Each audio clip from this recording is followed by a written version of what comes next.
High, আজকে কি একটু এমা এ কি? আজকে তো গুরুজির জন্মদিন। কালকে কি ছিল? উফ, সে তো বাবার জন্মবার ছিল। পরশু? বোকা ছেলে, পরশু তো তোমার জন্মবার ছিল। তার আগের দিন?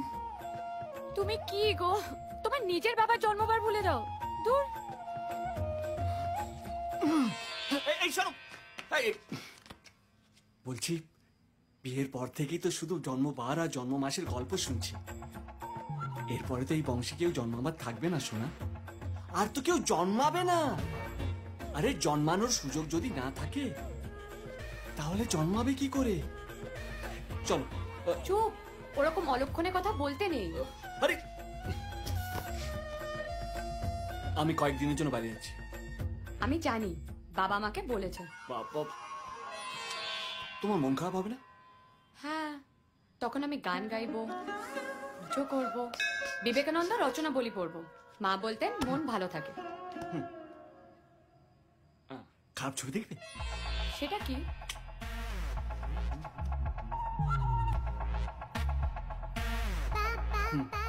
এমা, ছি ছি, ওদের লজ্জা নেই?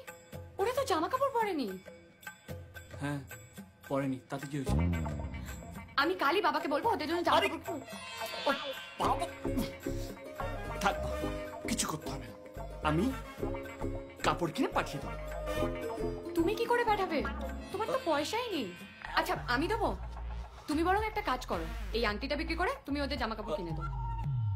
এটা তো বিয়ের আংটি। থাক, আমি ব্যবসা করছি, ব্যবসা করে টাকা রোজগার করে জামা কিনে। সেটাই ভালো। আপনার কপাল দেখলে না হিংসে হয়। পুরো ডিস্ট্রিক্ট জাম্বাই কলেস্টিং পুরো মার বিক্রি ধপলদার। চার পেঁয়াজি বলেছি। পেঁয়াজি? তারপর আর কি, এই কপাল নিয়ে আলোচনা হচ্ছিল।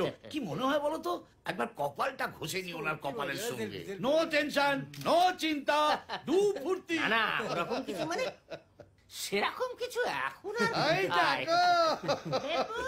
আশেপাশে যাই তুমি কেন ঐশ্বর্য রায়ের আসার কথা ছিল নাকি?